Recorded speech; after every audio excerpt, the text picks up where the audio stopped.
As one of the main knowledge centers in the world, our concern is to always be an innovative institution, both for our students and for society as a whole.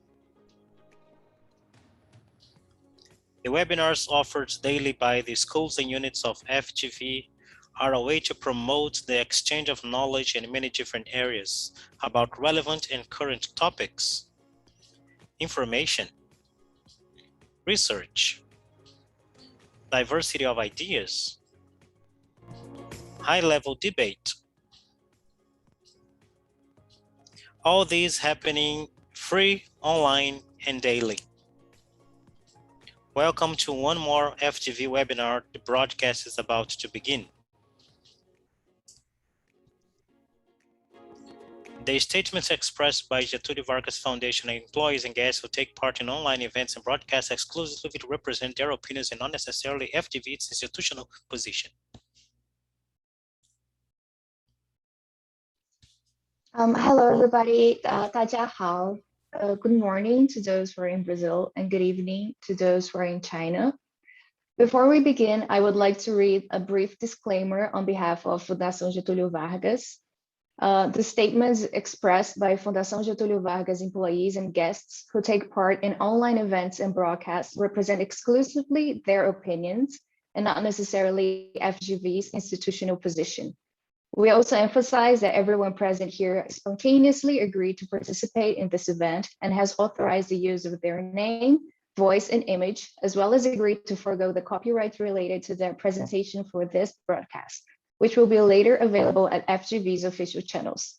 To continue with this transmission, I ask everybody to signalize their agreement either by giving a thumbs up or saying I agree, please.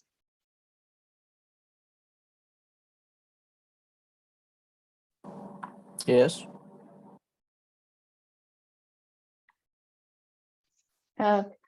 Thank you. So now I would like to introduce myself. My name is Sophia Xiang. I am a research fellow at the Cyberbricks project by the Center for Technology and Society of the Fundação Getulio Vargas in Rio. And I will be the moderator for this debate today. I'm very honored and grateful to have been invited because I've been following and keeping up with Professor Evandro de Carvalho's work since I was a law student. And I would also like to extend a thank you to Pedro, Danielle, and the rest of the organizing team for putting together this incredible event that I've also been watching during this week. Throughout this week, we've been watching these debates on the Belt and Road Initiative between extremely high-level professionals and academics on the pillars, or rather the priorities of the Belt and Road Initiative.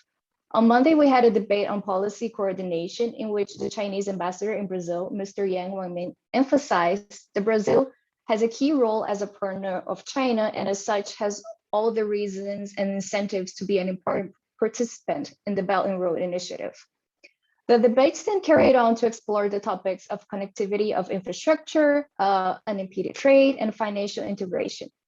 Today, we'll focus on closer people-to-people ties, the fifth development and economic cooperation priority within the Belt and Road Initiative, but through the connection that this priority has to the Digital Silk Road, which was announced in 2015 as part of the Belt and Road Initiative. The Digital Silk Road, in summary, aims to bring together a variety of projects which the Chinese government puts efforts to manufacture, support, and provide advanced communication hardware and infrastructure to its partners around the world. And as remarked by the permanent mission of the People's Republic of China to the United Nations Office in their Belt and Road Initiative documents, people-to-people ties are the cultural foundation for building the Belt and Road Initiative, as it is the common goal and the common dream of all peoples to enjoy a peaceful, prosperous life and coexistence. So when we have closer people-to-people ties, it also allows for more support for implementing the Belt and Road Initiative, as well as fostering the Silk Road spirit of cooperation through culture, which will involve promoting events, festivals, exchange, and that includes also academic exchanges with scholarships to all the Belt and Road Initiative countries. as well as cooperation between the media, the youth, and women. And during the last 5 years or so, the Belt and Road countries have carried out diplomatic activities and cultural exchange of various types of forms, enhancing a mutual understanding and recognition of their partnership and laying a solid foundation for furthering this initiative. And this conversation of closer people-to-people ties, especially in the context of the digital Silk Road, is very dear to me because I'm half Chinese, and I grew up as a Chinese Brazilian in small cities in Brazil who had little to no contact with my family in the other side of the world or my culture, except through my mother. Because back then, when we wanted to call people across the world, we had to like get a prepaid card, and it was very complicated, very expensive. And it was only during my late teens that we had a better internet at home that I started having access to more information, media, and news regarding China, my family, and finally started connecting to the Chinese half of my identity. So I can tell firsthand how crucial a proper telecommunication infrastructure is to bringing together peoples and fostering cultural exchange. And not only that, but on my first year as a law student, I was lucky enough to witness the opening of a Confucius Institute in partnership with my university. And I was very happy to see my friends and classmates enrolling and interested in the activities that the Institute had to offer, and for them to understand a little bit more about my background, who I am, and my culture. Lastly, I am very, very grateful to be an awardee of a Belt and Road Initiative Scholarship for the LLM that I am pursuing at Peking University, where I study transnational law and focus on the strategy to regulate digital technologies and data. So without the scholarship, I would not have been able to enroll at the program. I would not have been able to study and research the topics that I'm passionate about.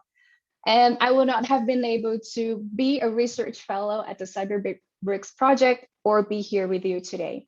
I started my LLM mid-pandemic online, and although I haven't been able to have the on-campus experience yet, Peking University has given us all the tools and opportunities to pursue our studies without having them be compromised by the fact that they're online. They have purchased several books to make them available at their online library. They have created a schedule that would attend all of the students in different time zones, and they have given us several activities to connect more with our classmates in different parts of the world. And all of this has allowed me to be here today and moderate this debate, which I'm very, very grateful for. And considering the pandemic, the COVID-19 pandemic, the digital Silk Road also grew in importance because it helps to establish diplomacy in the cloud and also relates to soft power issues as it favors virtual meetings, healthcare assistance between governments and representatives of the private sector and civil society. The digital Silk Road also facilitates the consumption of literature, music, movies, and series of Chinese cultural productions, but also co-productions of China with other nations. All of this contributes to the construction of image of China as an important partner, not only commercially, but also politically, and that has a great culture and literature and knowledge to offer to exchange with its partners. So given this context, it's important to point out that the topics related to the transfer and exchange of technology, also the improvement in the quality of life and an ever-growing cooperation in science and technology between political parties, parliaments, members of the government, as well as cities and the civil society. So given that, today's debate will focus on technology and cooperation on the digital Silk Road and the health Silk Road, cultural and educational exchanges, as well as on a school level, including the Chinese school in Rio, and other initiatives in Niterói. Cooperation in scientific development, academic exchanges, and scholarships from the Confucius Institute, the China Scholarship Council, and local governments. Exchange in the public and private sectors and business culture, and cultural soft power and dialogue between civilizations and peoples. To talk about these topics with us today, we have Mr. Fred Arruda, who is the CEO of CSER, an innovation center of study and advanced systems in Recife. Professor Zhang Yi, who's the director of the Center for BRICS Studies at Fudan University, and also a member of the CyberBRICS Advisory Board. Mr. Alexandre Lin, who's a business manager at China Mobile International Brazil, and Mr. In Xie, who's a co-founder of China Innovation and a former head of e-commerce for Latin America at Xiaomi. So please, Fred, the floor is yours. Bom dia a todos os presentes. Good morning, everyone. It's a pleasure to be here. My name is Fred. I am a CEO of CSER, a center of innovation based in the city of Recife, with a presence all over the country and some presence in the United States as well. I'm going to share with you a quick presentation so we can show you our interest in getting closer to China.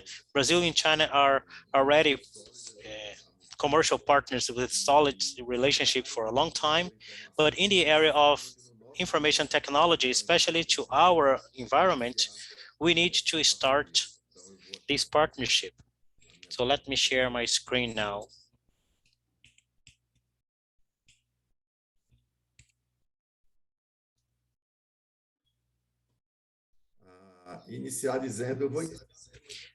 I'm going to start saying the purpose of being here. So what are we looking for with China? So we want to have exchange programs in two ways. So we can exchange knowledge, capabilities, and skills and experience. We want to develop public policies of common interest for education and innovation that are interesting to both countries. We have common interests in the ESG agenda, that is a global agenda, and I think that we can exchange good experiences about that. We want to have technological cooperation. We have concrete experiences.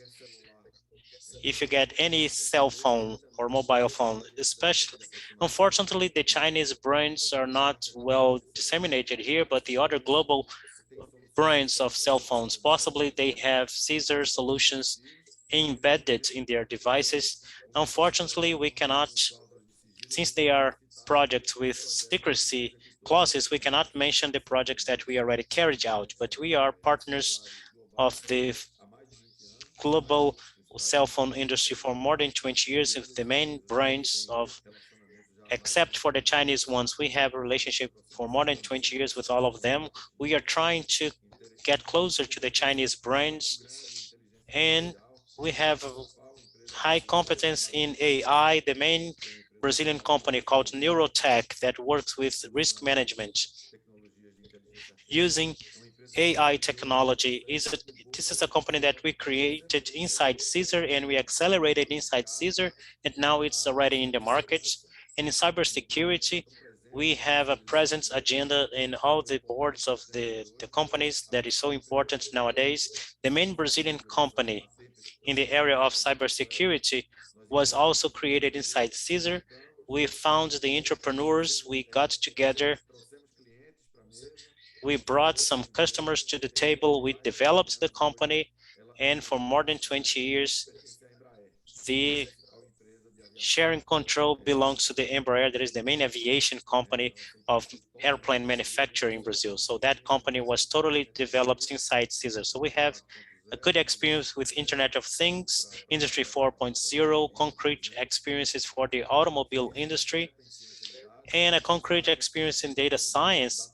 In these developments, we are developing a data lake of a global company related to the automobile industry. We cannot mention them, but we are doing that. So we are ready to be centered in this initiative of the Digital Belt and Road, connecting the digital and China ports. We want to be enablers of this interaction between China and Brazil. We work in many diverse markets in manufacture, health, education, security, infrastructure. These are very relevant topics for Brazil right now. Also infrastructure, that is one of the focus of the digital Silk Road. So we are interested in cooperating in that area. We want to cooperate in the large-scale human resources development in the area of IT. The gap of employments of people, because we have the positions, but we don't have qualified people to occupy them. This is a phenomenon all over the world. And here in Brazil, we are talking about 200,000 people that are missing in the markets. For you to have an idea, Brazil graduates more lawyers. So we have the law school here, but it's important to say that we graduate more lawyers than China and Europe in 1 year. So we need to encourage the graduation of technological people, because we have 200,000 vacancies in this area, and we have to graduate qualified people, and we want to cooperate with China for that. And we want to prepare entrepreneurs and leaders to transform the world. This is the interest of our school. CESAR is also a school. We have graduate courses, we have doctorate courses and master degrees courses. We cannot talk about innovation without talking about design. So there is a design course, and we want to accelerate and develop a startup with the capacity to be global. We want to do this collectively. China is traditional for having unicorn companies, and I understand that not necessarily a company needs to be a unicorn to be successful. But China has a tradition on that. Brazil is starting its journey. We have some unicorns, Brazilian unicorns already, and we can cooperate to produce the next ones. So this is the focus of our interest to be here with you. And let me introduce CESAR, that it's for over 25 years, we have been transforming the technological environment in Brazil from a Recife that is in the northeast of the country. We have 1,100 people working, most of them design engineers with many competencies. We were born inside the academia.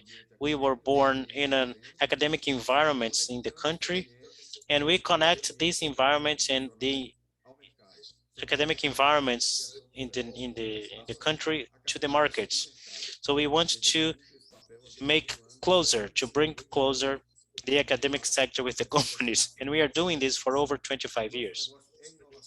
Our business is innovation. We connect people and businesses.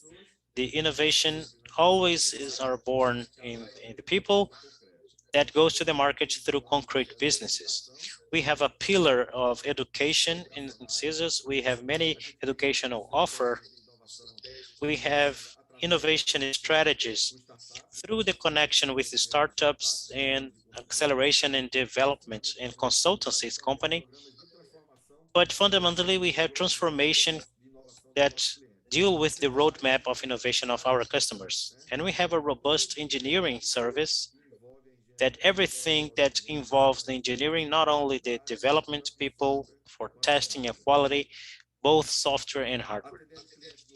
We work with global clients for many years. We cannot say the projects, but there are some brands that we cannot mention in this slide here, but I can say that most of the computer and mobile industry we work with in their headquarters, using public policies in Brazil to encourage the development of science and technology and innovation. And we have Brazilian companies that are solid as Gerdau, Petrobras. There are great companies and local companies that we work with as well. These are some of our clients, just to give you a dimension of what we have been doing in these 25 years. We understand that we have a great offshore option. As we have been to the United States, 30% of the revenue of CESAR comes from US-based customers. We have 4 delivery centers, the main one in Recife, where is our headquarters, but we also have in Manaus in the north of the country, in Sorocaba in the southeast, and in Curitiba in the south. We are a totally people-based company, and since we work with the connection of people, it's important to say that for us, our mission is related to the transformation of the lives of people in the organization. And this transformation takes place not only to our customers, but to the life of our employees. The customers and employees are equally relevant, and we treat our employees as customers, and we have to work with development of their careers and their lives. We have an ESG an ongoing ESG agenda, both for being ESG compliant, but to propose businesses through our competencies and how we use technology and design in order to help in partnership with our institutions the social impact and environmental impact projects. This is present in all the agenda, and it's also present in the scissors. We are part of the digital port. The digital port is one of the greatest technological ecosystems in the country and includes 360 companies and 33,000 employees. The creation of the digital port was to requalify the urban space in the capital of Pernambuco, in the northeast of Brazil. And we got this area that we say that the old Recife, where this city was founded, and we transformed both culturally and historically in their facilities and buildings, and we created in this environment a cluster, a global cluster of creative economy. So to give you an example, this is one of the buildings that was abandoned in that region of the city, and now this is the building, totally refurbished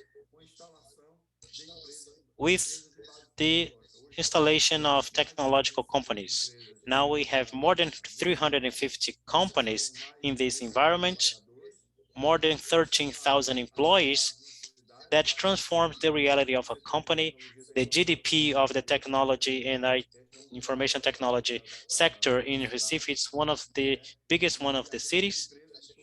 And we have companies of all sizes, global companies as Deloitte, we have Accenture, we have large size companies as the Global Network, and many different startups.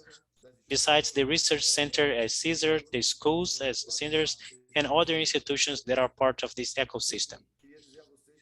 So I want to tell you that we are ready to be part of the Digital Belt and Road Initiative, and we are available to discuss possibilities of cooperation, partnerships, and business collectively between Brazil and China, in the case of Brazil, from the digital port in the city of Recife. And I will be available for questions and comments later. Thank you very much for your attention. Thank you, Fred, for the wonderful presentation. It's very interesting to see the different topics that connect to the Belt and Road Initiative and innovation, and how we need to foster and train and educate people so they can be integrated to this context of job market and digital integration between countries. We're gonna talk more about that, but now I would like to invite Professor Sheng-Yi for his presentation. Professor. Thank you. Dear colleagues, my presentation focusing on the possible way or the future of this digital Belt Road initiations, and how to ensure these digital Belt Road initiations will do benefit to the peoples in the BRICS countries. I have made, 3 points. The first, we need to understanding the challenges we face. Today's world, we have at least 3 challenges in different layers or in different levels when we're talking about these questions. The first, in the international levels, we have 2 problems. The first, of course, is COVID-19 pandemic. This pandemic is a tough challenge to all peoples, not only because it caused great risk and casualties in public health field and areas, it also raised tough challenges how to ensure the sustainability of micro-level economies after this pandemic. The continuity of this pandemic in the world levels raise great risk to the sustainability of the development of economies. Lots of countries, especially those developing countries, their driving force of their own economies has been exhausted by this great pandemic. We need to prepare, especially the BRICS countries need to develop a more detailed roadmap and plan how to ensure preparing for the definitely will come in certain days, the Great Depressions in the world economies caused by this pandemic. And the second, the negative development of these geopolitical issues in more general ways.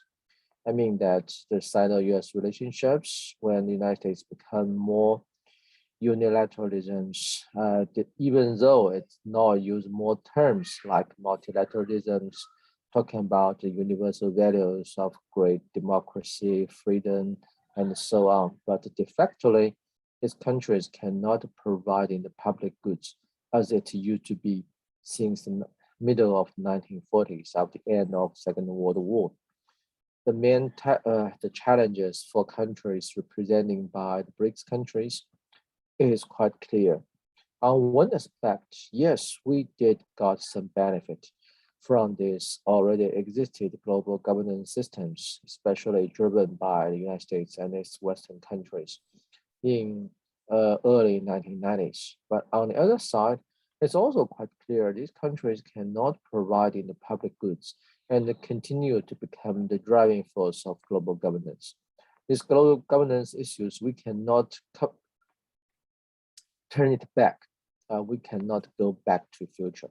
It means that we will continue to live in a world in which this economic globalization and integration will continue to go on.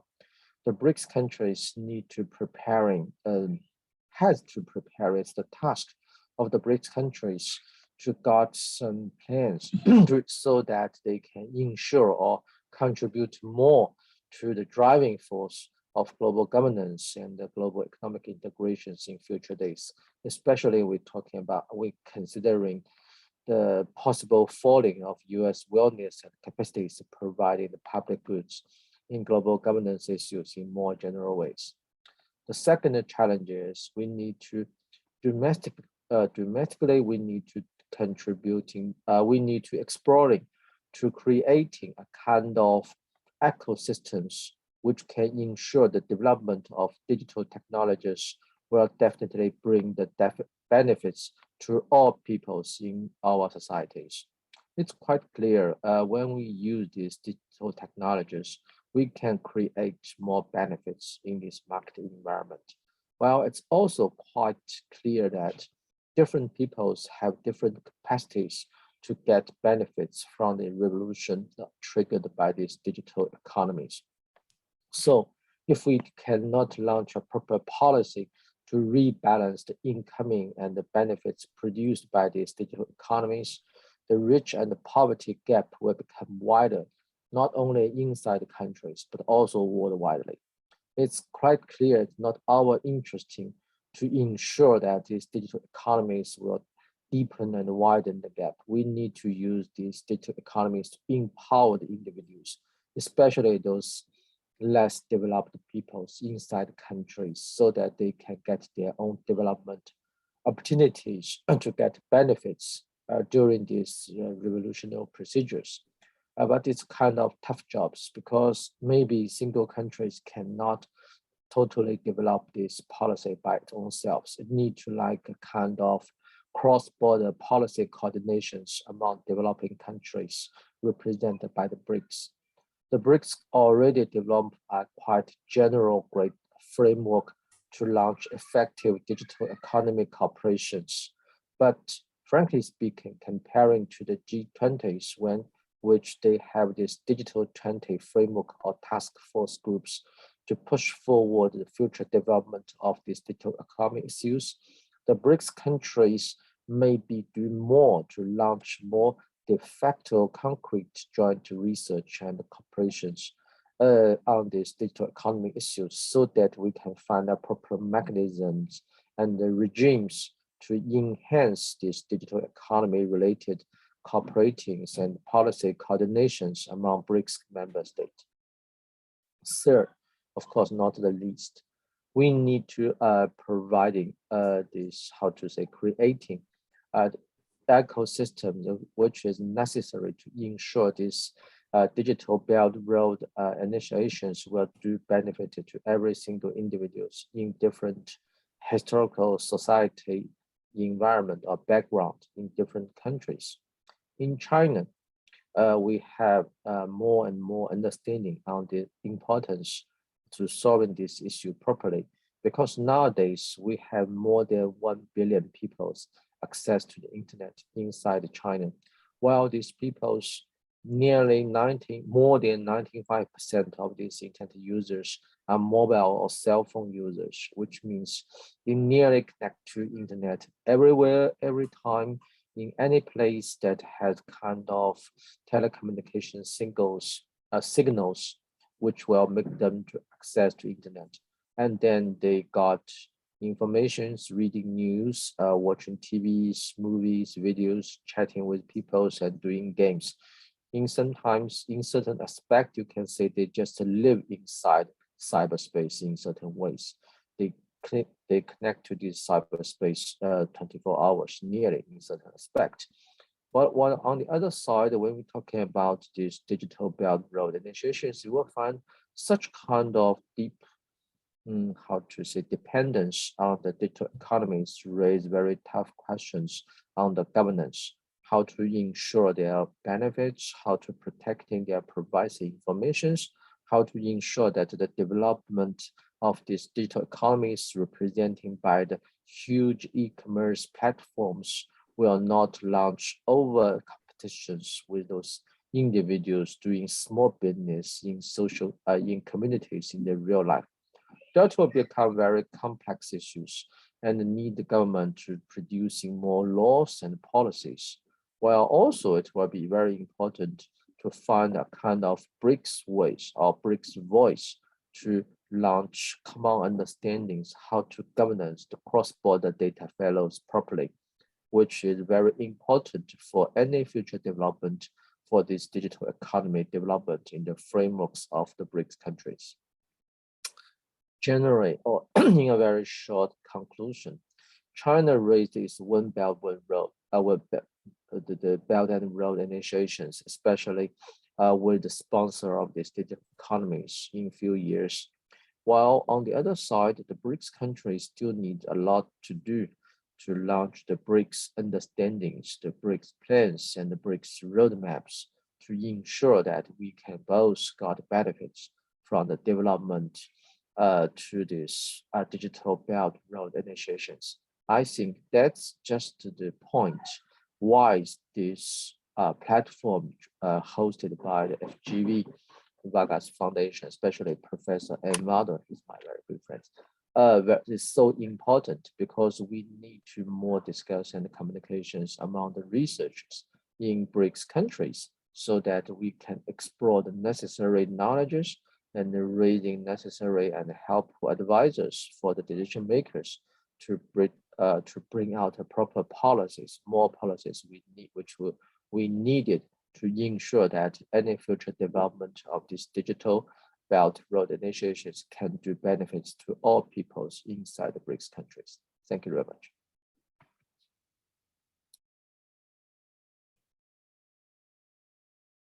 Thank you, Professor, for the wonderful presentation and the thought-provoking issues that you've raised, especially those concerning the big BRICS countries and their relationship with internet and digital governance on a global scale and the impact that they have with the Belt and Road Initiative.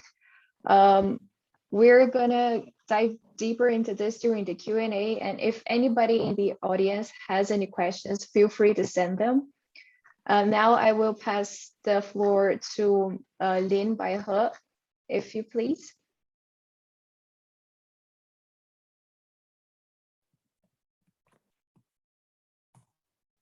Sofia, pela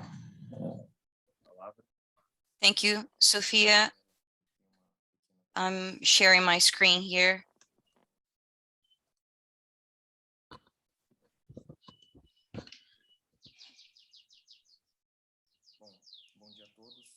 Well, good morning, everyone.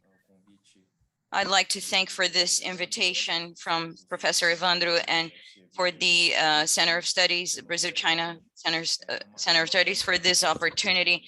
It's an honor to be here at this seminar and to be able to present about China Mobile international and our digital infrastructure that has been built throughout the years, nowadays aligned with the Belt and Road Initiative, and more specifically with the digital Silk Road. So, and it's a bridge between all companies and from around the world.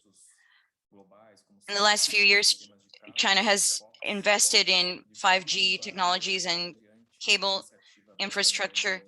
So we would like to further the Belt and Road Initiative. This structure is in constant evolution and improvement in order to accompany, to follow the infrastructure, the development of the digital world. The infrastructure of 5G in the China Mobile Group helps with the digital transformation of companies in all sectors, and it's formed by 4 elements: the network, the customers, the cloud, plus data center, plus applications. The mobile network of China Mobile now holds over 5 million base stations, 5G base stations, and 870 million smart connections. Besides that, 945 million customers are using our mobile services. 250 million are 5G package customers. We also have 225 million customers of broadband, fixed broadband, and 13.84 million corporate customers. This way, we show that our focus is to leverage more and more access of customers, be individual or organizations that need to access these services. We also offer the necessary capacity for businesses and organizations to distribute their resources on the network, such as programs and systems of audio, videos, news, e-commerce, clouds, games, etc. Internationally, in the world, China Mobile International has this global infrastructure that can be divided into 3 pillars. The information highways, which is our broadcast network. The second pillar, information stations, which are which represents our presence in all these places, and information distribution islands, which are our data centers, which count with over 8,000 racks with this great capacity. All this is to offer large scale and high quality and connectivity.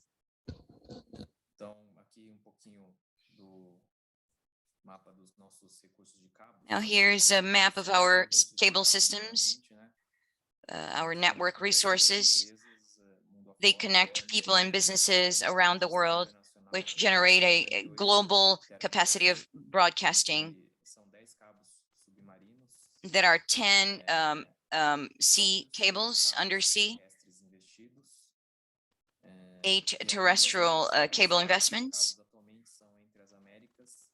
Our main cables are between the Americas and East Asia, and in the Asia Pacific area connected with the Middle East, Africa, and Europe as well. So here are the Americas, the roots there in Asia, and the Asia Pacific, Europe, Africa, the Middle East, and arriving in Asia.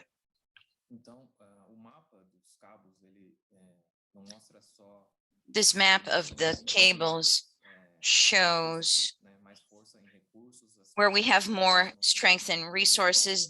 These are the main routes with a global structure and our capacity of large broadband connection bandwidth that we can offer.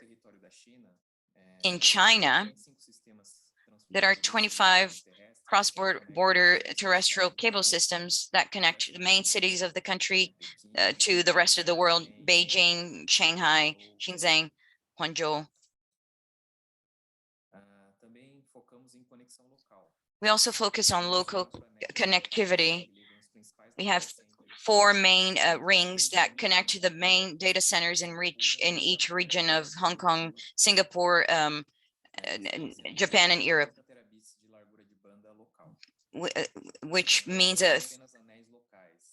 they are not just local rings. They mean that our capacity of connectivity and broadband that is interregional.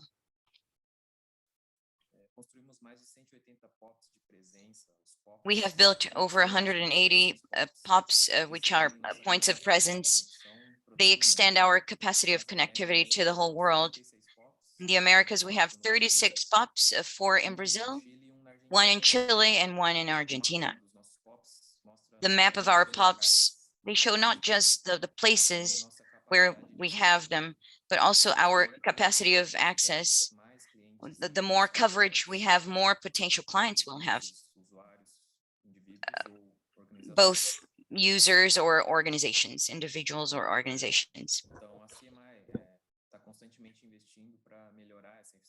So our company is continually investing in improving this structure, including this submarine cable that is connecting Africa, which will connect that territory, the African territory. Also in December 2020, we've launched the data center in Frankfurt, and a second one is being built in Hong Kong. We have always put in service one in the H2H cable that will connect Hainan and Hong Kong.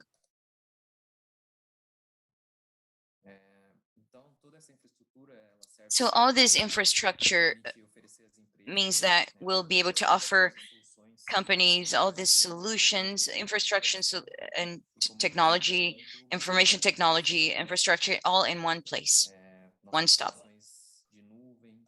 Our cloud solutions, connectivity, data center, ICT, IoT, they allow for faster and internationalization of companies and their businesses.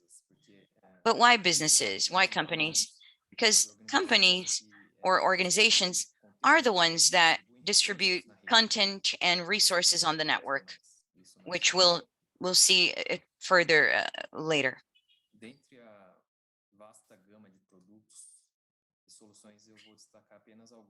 Now, the vast range of products, I'm going to give focus to the ones that you can see here.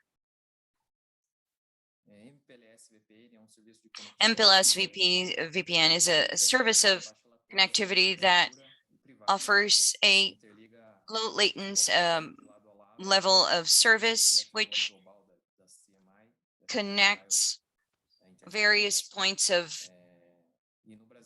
connectivity. And in Brazil, we have these cases of customers in São Paulo, Rio, Curitiba, Manaus, which are using this service to interconnect their factories, their power plants, their offices, data centers, to its respective units in China or the Asia Pacific. So this can be used to improve video conference connections, international ones, or access to networks and companies, and internal access. Now, Cloud Connect is a point-to-point service, which is part of a category of service, which is a fusion of cloud and network. We're using our infrastructure to develop this in partnership, global partnerships, so we can connect different places of clouds in different places. We could connect to WS in Amazon in Brazil to one in Hong Kong, or an office or a plant in Brazil. We could connect this plant to a cloud inside Brazil or in China.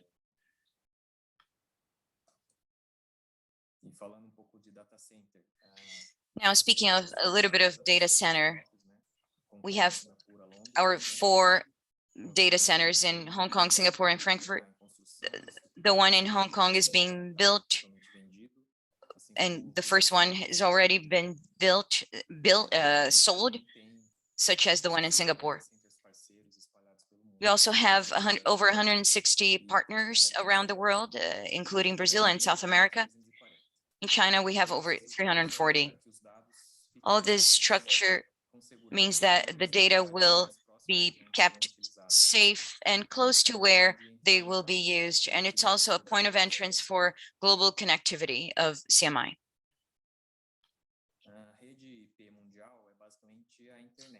The IP network is basically an internet connectivity, and it gives access to over 225 million customers, and also other broadband fixed customers. We're connected to over 400 international networks, including in the Americas, and also in Europe and Asia. So this allows for more coverage and capability of our network. So we have 2 main IP networks, which is the dedicated internet and the IP transit. The DIAs is for clients who want to access the internet normally, and the IP transit is for customers to distribute resources online. So among the main scenarios of applying our digital structure, I can mention a few here on this slide. The distribution of content, overseas content to OTT, which means over the top, OTT, which are basically providers of content cloud like Microsoft or Google or Facebook.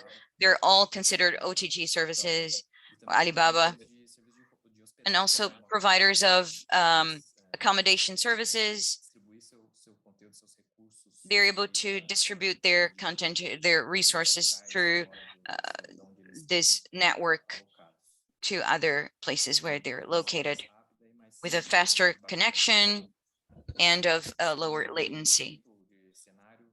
A second example of a scenario would be this other kind of access, the internal access of companies such as in China, and the employees that are spread around the world. They can access this system, this internal system, and they do it through the China Mobile network.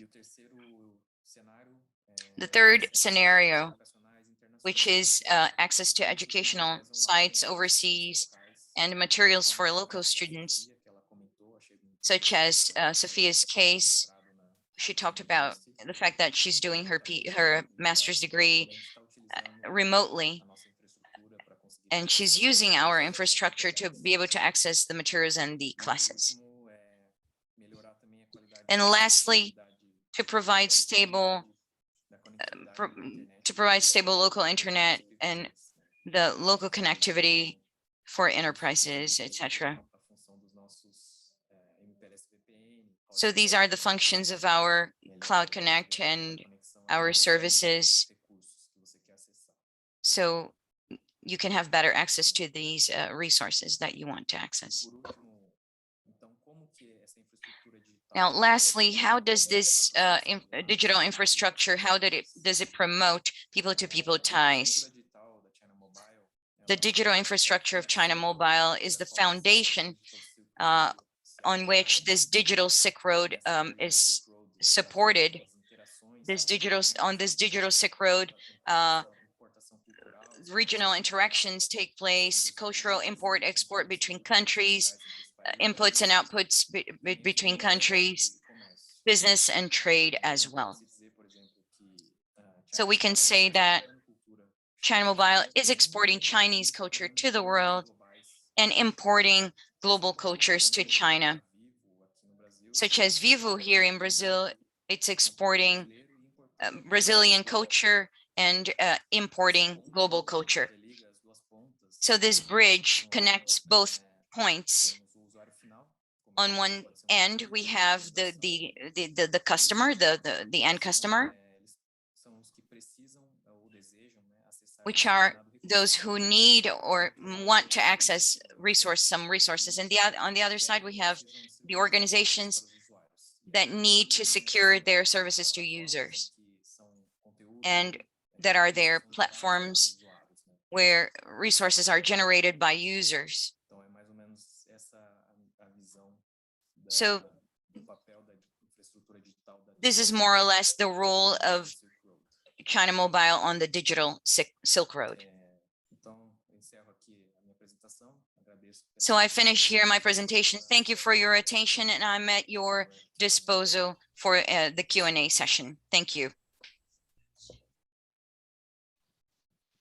Muito obrigada pela apresentação, achei sensacional. Thank you very much for the amazing presentation. I am a lawyer, so I studied internet governance and everything, but understanding the technical part to see where the cables go and all the developments, the geopolitical and regulatory developments, I think it's amazing. We are going to talk about that in the Q&A. There are some questions coming, but in order to finish, I would like to pass the floor to Incie, and please, the floor is yours.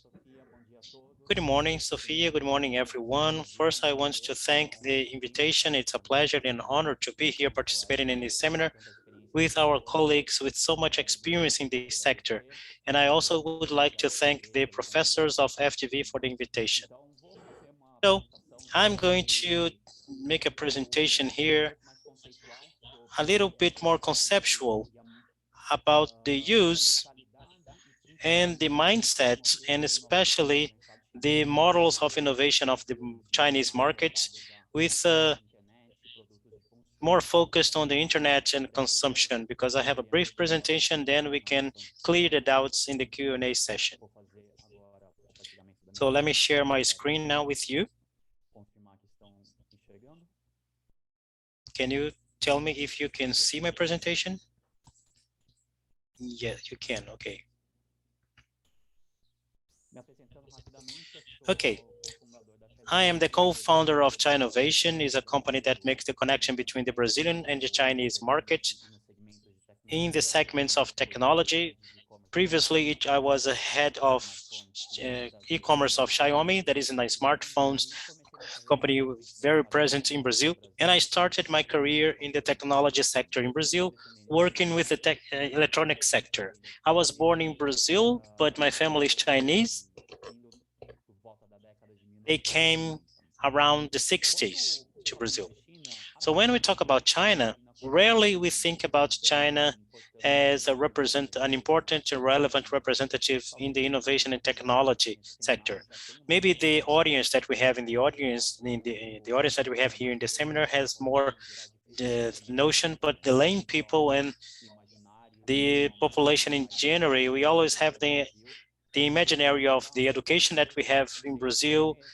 It's focused on cliches that we have, like these images that we get from the internet. Some of them are very old, most of them are not real, and for 1 year or 1 year and a half until now, we are marked by this image. But when we think about China, the new China, that is my topic today, we have a different approach and an important aspect, and it is critical for the Brazilians to understand this new digital China.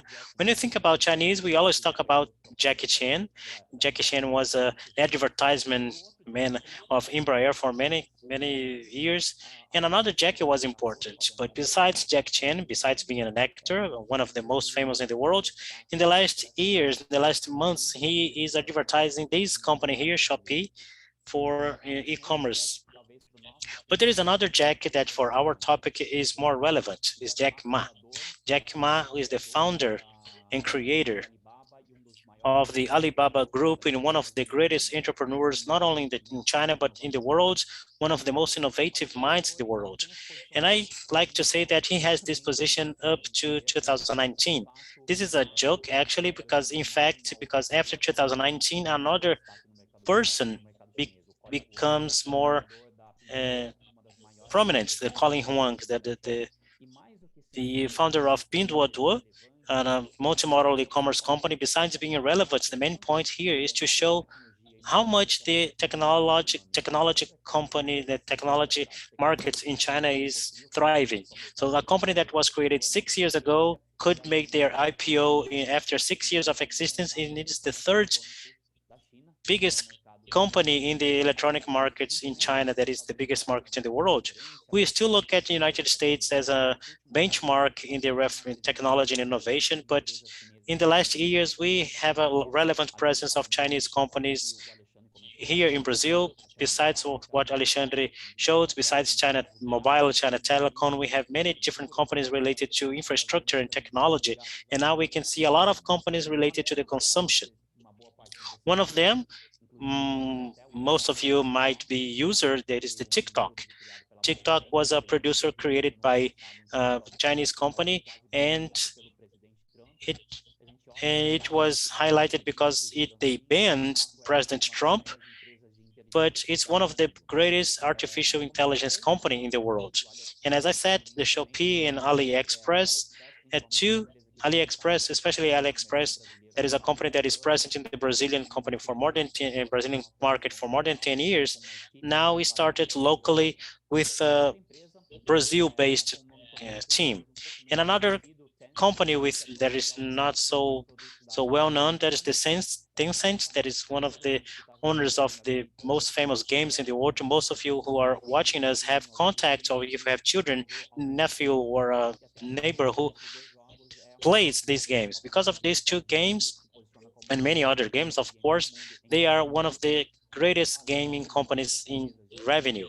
Besides the Chinese gaming companies and technology, we also have investments in startups and technological companies with Chinese capital. The main one is the purchase of Didi, that 99 that created the first Brazilian startups, the first Brazilian unicorn to reach $1 million in market value, and many other companies that came afterwards.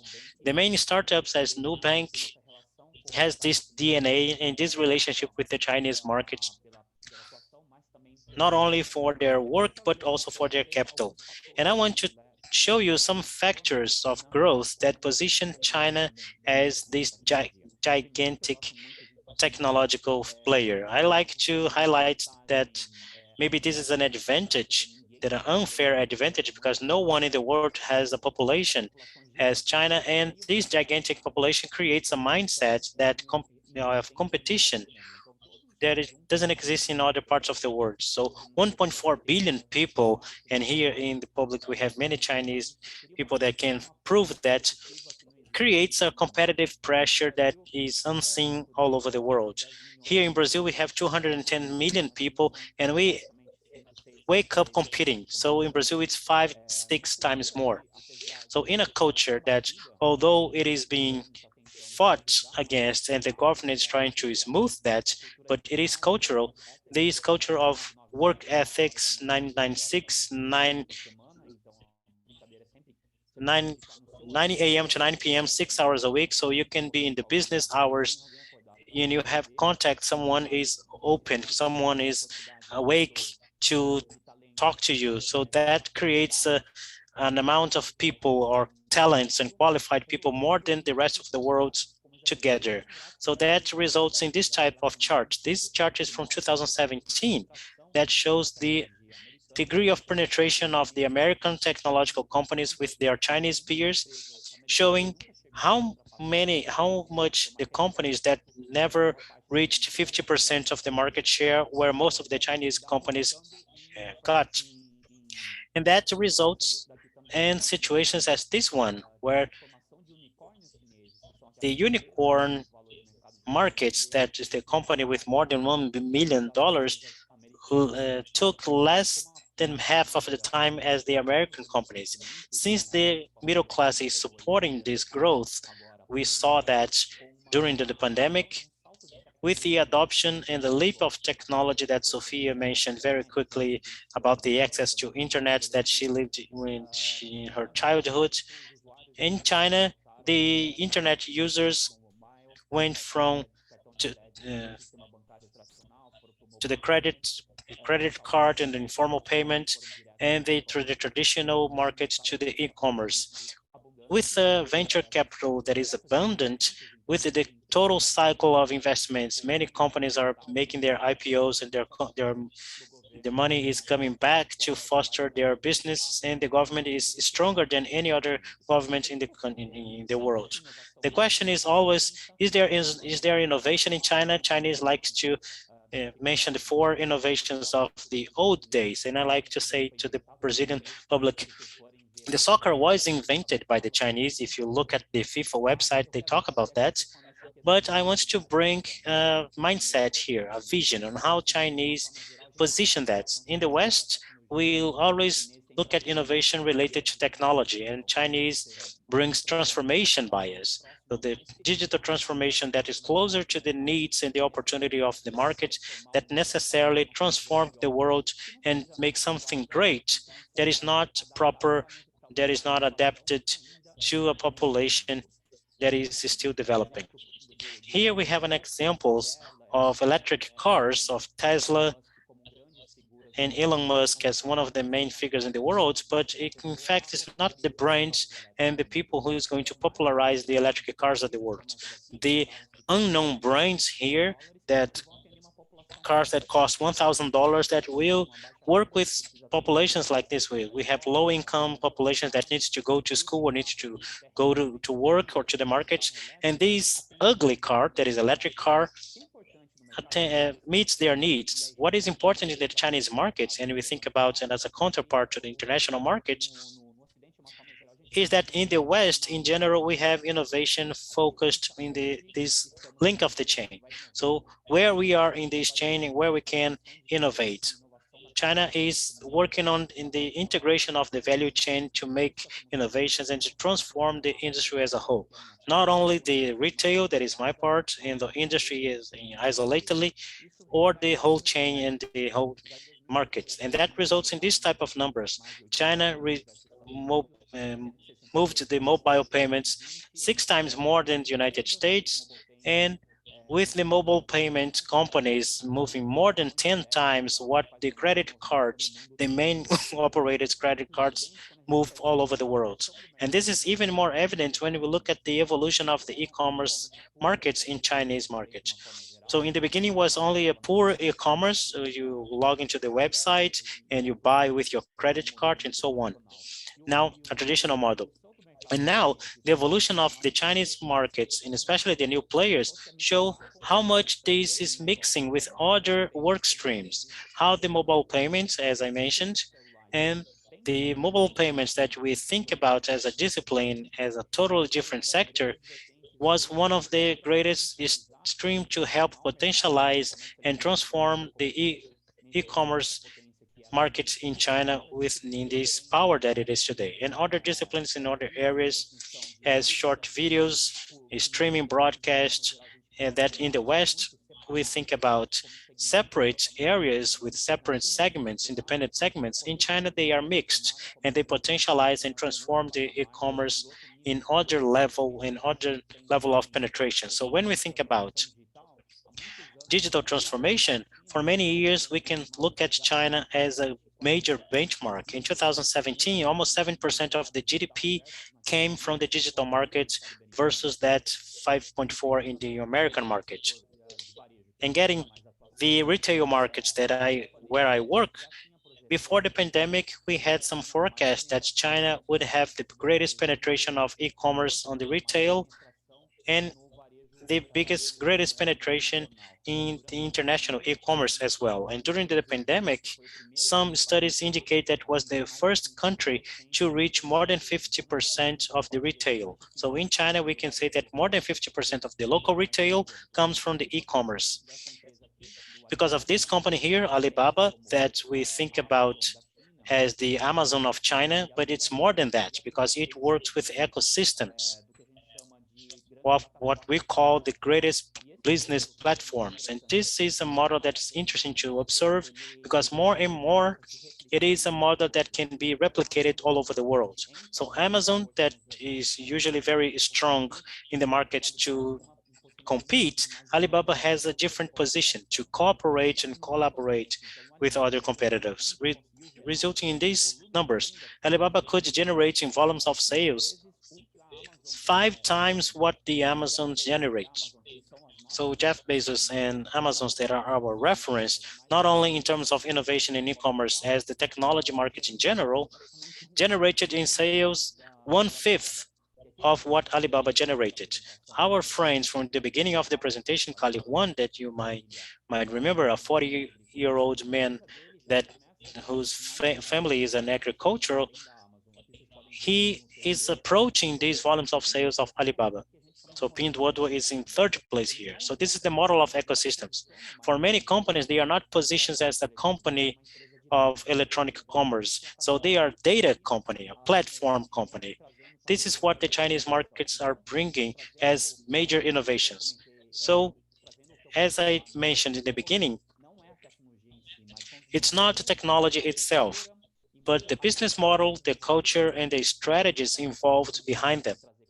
So just for you to understand and to bring as a parameter, if Alibaba was in the West, it was in the sum of Mercado Livre, B2W, Google, Pão de Açúcar, Rappi, Twitter, and Visa, and inside one only group. So all these business connecting to itself, to each other. Another company that has this bias is the Tencent that has this position to be a major platform that cooperates. In the last 2 years, we are seeing Facebook trying to position in this stuff. So WhatsApp and making the WhatsApp payments and so on, and trying to be closer to the super app aspect. So the super app is nothing but an interface. It's what is important, what is behind. That is the model of ecosystem. So in China, we have 2 big ecosystems, Tencent and Alibaba. So in practice, very difficult for a company to do business in China without being present in one of these big ecosystems. Even multinationals, global leaders as Carrefour, Walmart, they end up associating to some of this business. And in the Brazilian market, this is replicated because we have not only startups and technological companies, but traditional companies, big companies in the markets go into these markets, as is the case of Magazine Luiza. So this is what I wanted to bring to you, showing that we do have a mindset and a strategy and a culture of business model that is different in China, not only in the traditional sectors, but also in the digital sectors. And what is interesting to see is that this is coming to Brazil, not only through the companies directly, but also the Brazilian companies are starting to adopt these models. So this is what I had to address. Thank you.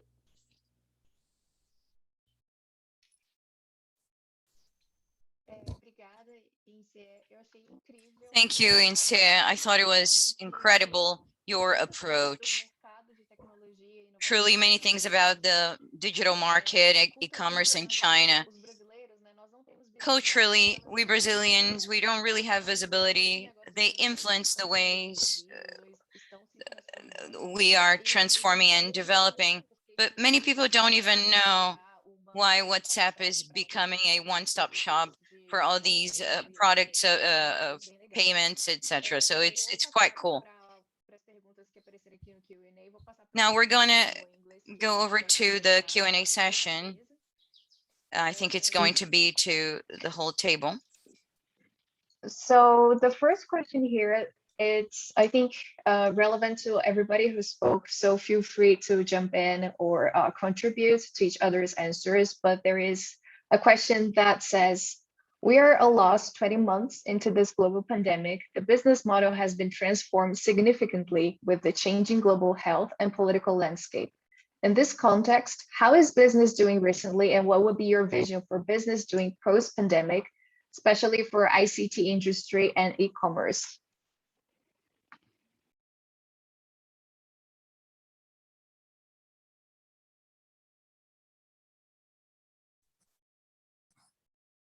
Bom, eu posso começar aqui.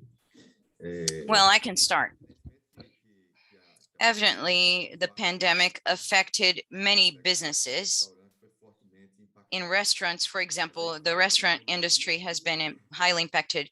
Now, in terms of the technology is here to support the delivery services to solve a part of this problem. Of course, it hasn't been 100% solved, but technology has been able to support these businesses through delivery.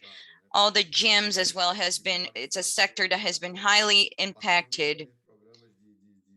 We also started having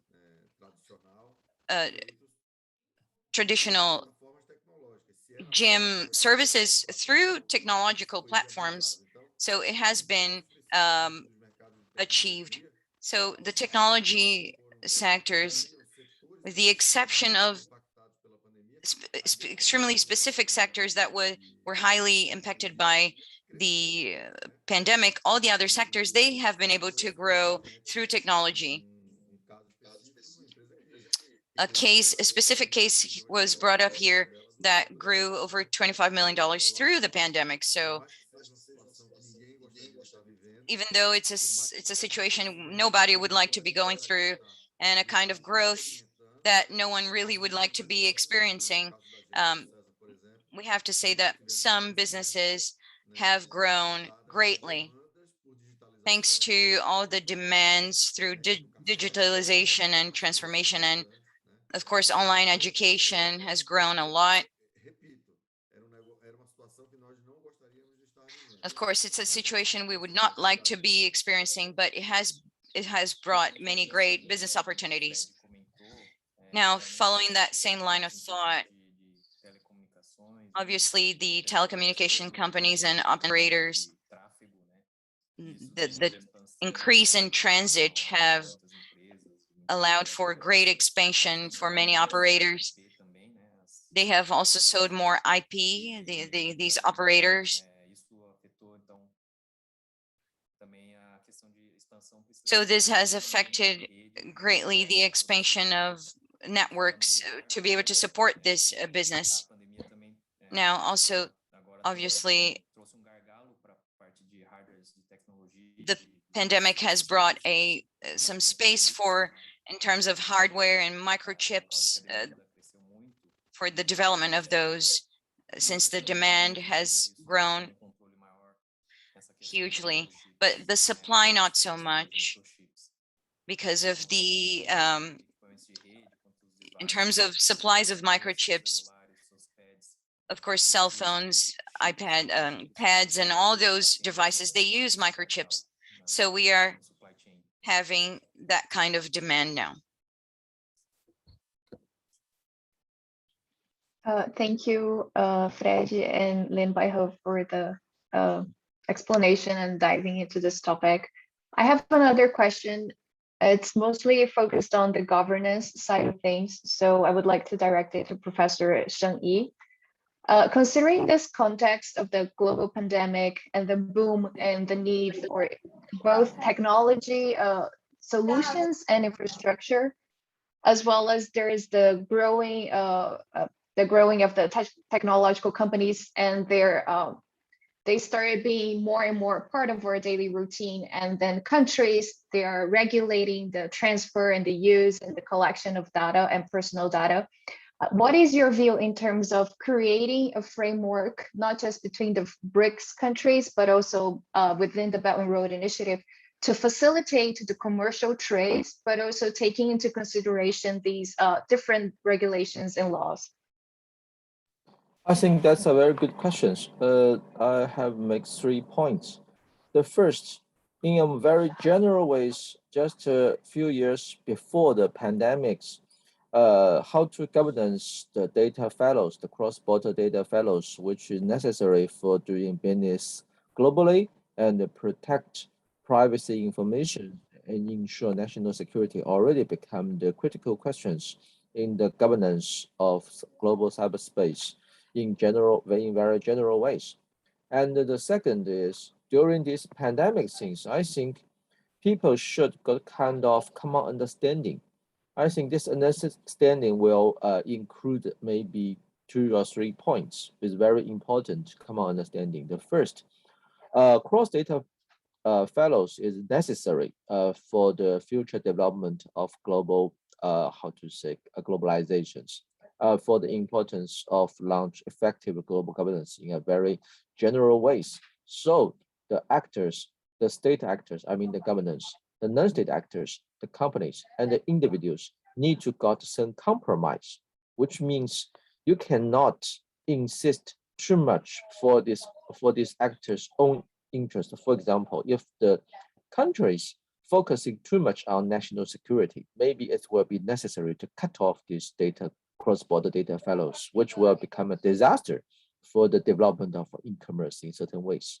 On the other side, if these e-commerce, the companies only focus on doing benefits to maximize the benefits producing by these cross-border data fellows and fighting against any limitations or regulations of cross-border data fellows, it will do damage definitely to national security and raising the concern of privacy protections. For the individuals, the real challenge for the individuals is finding a proper balance. For example, in this pandemic scenes, if you want to counter this pandemic effectively, definitely you will sacrifice certain levels of your privacies. You need to contribution your information, allow the institutions to trace the data so that you can be protected more effectively.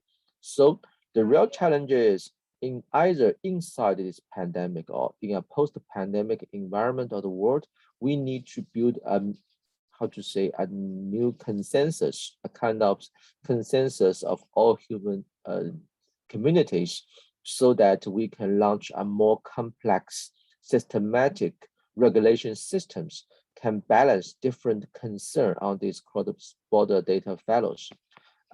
In a more practical ways, to the BRICS countries and the Belt Road initiations in the G20 or the UN framework, in a more general ways, I think three things is very important. The first, we need to launch certain kind of principles at core ways to respect, the equity of cyber sovereignty in general ways, which will release the main concern that those countries, any countries connect to cyberspace and take advantage of this ICT and allow cross-border data fellows will not necessarily sacrifice their core interest as kind of cost. And the second, the huge social media, social platforms representing by the Facebook or those YouTube or Twitters in China, we're talking about the Xinlang Weibo, the WeChat. These companies who are running these huge social media platforms and all countries who can collecting data and transfer these data to doing business globally must got kind of self-regulations so that they will not get too much data and to dig these data, make this data mining too much, make a huge invasion of human privacy in general ways.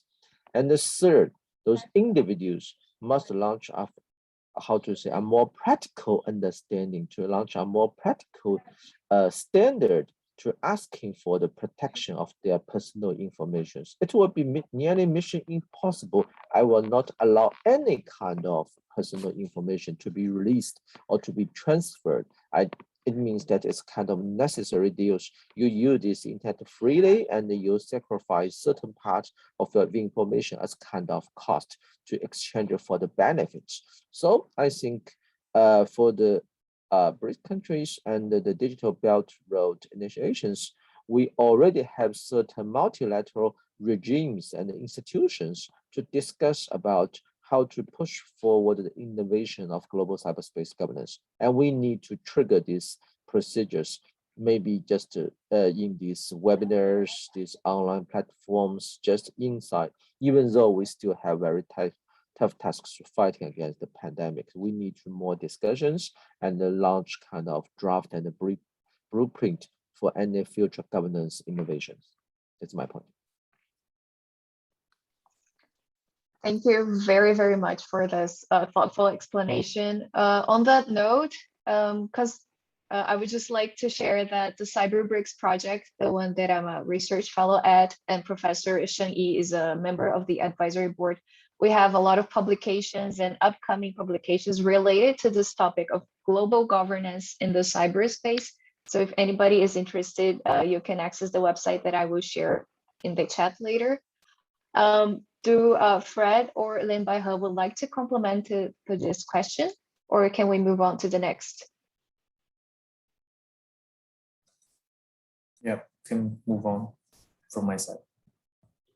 Okay, thank you. We have another question.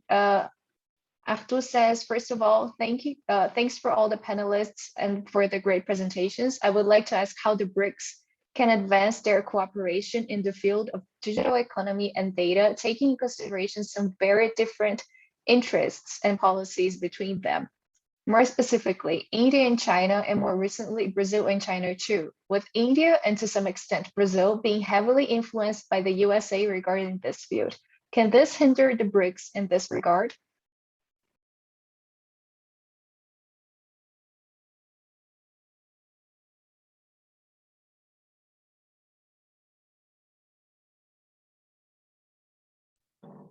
I think I can make very quick feedback to these questions. In certain aspect, I think the BRICS countries is not kind of traditional political, economic, and military alliance, which means it's kind of very flex and comfortable arrangement for these countries. Why these BRICS countries, they're working together and can launch this joint and concrete cooperation is they share their common concern and they try to launch these joint and activities based on those issues which they have joint interest.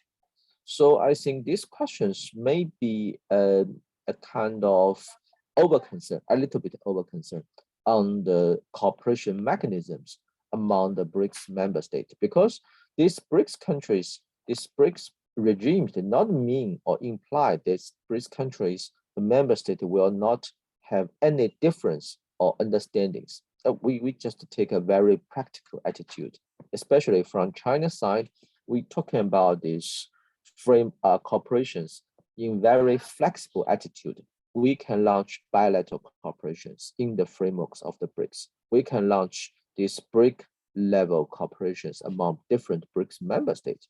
We can also push forward the cooperation based on issues or project, which means we can step by step, one by one. And even though sometimes we have some conflict or some different understanding on detailed issues, we still can keep our cooperations, even though we allow the existence of our difference. So I think that's the different patterns or different regimes. It's not kind of traditional alliance, which all these members must have agreed on everything and cannot tolerate with the difference.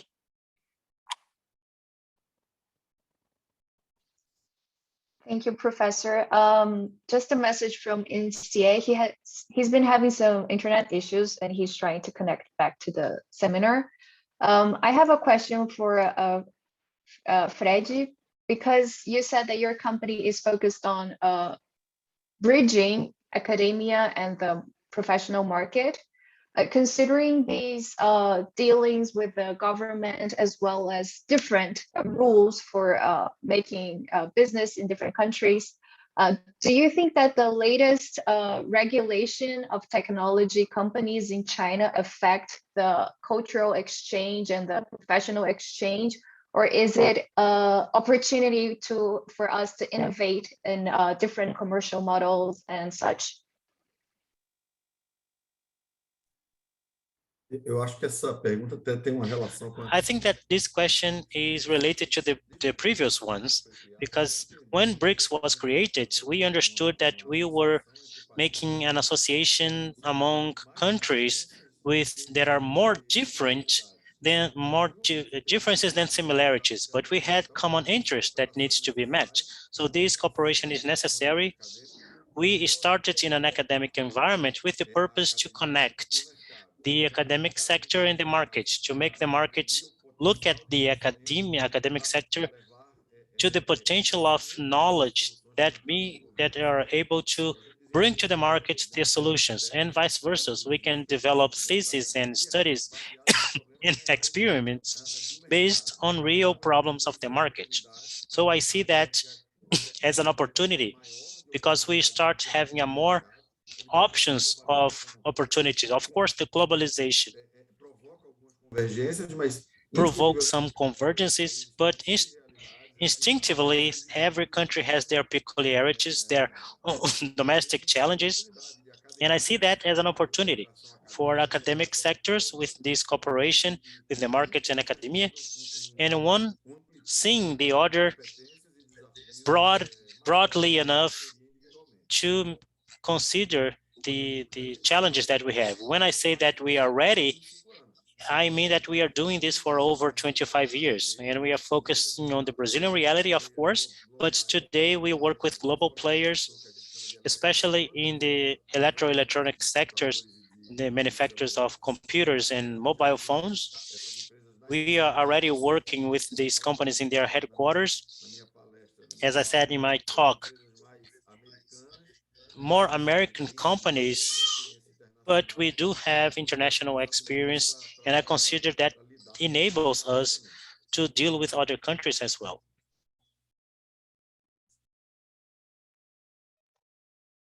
Wonderful, thank you. Sofia. Okay, just to complement, it's not only Cesar who is talking. When I say we are ready, it's the digital port environment, the whole ecosystem. I'm not only talking about my company. So this is a system of 360 companies of different investment funds, universities. So this ecosystem is ready to make this cooperation. I totally agree that we're ready. We're already doing it. I am doing it. I would like to carry on to final considerations if anybody has any thought or input to share so we can close this wonderful and very enriching debate. Please feel free to do so.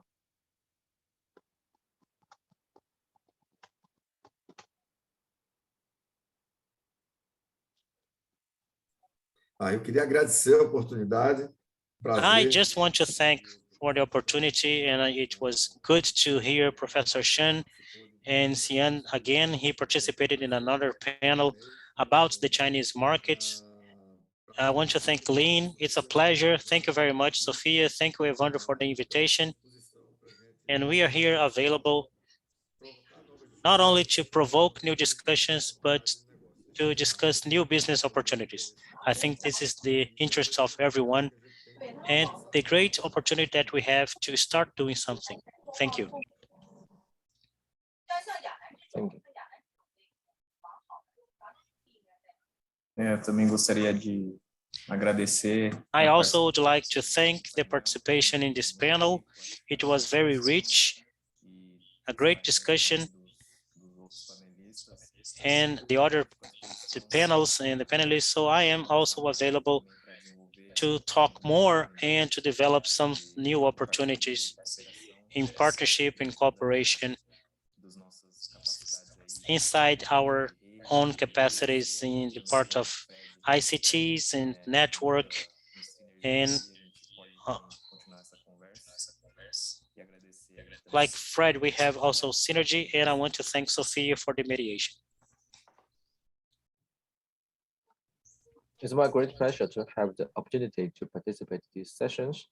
And I'm also looking forward that in future we can have more either online. If in the post-pandemic, we have a face-to-face offsite dialogue and communications to push forward the digital Silk Road and launch more joint programs so that more people can get benefit from our digital corporations. Thank you very much. Thank you, everybody. Thank you, panelists. Thank you to the FGV team for organizing this event, for the opportunity for me to be here today. And have a great day, everybody. We're going to end this seminar now. 谢谢大家, and we'll see you online.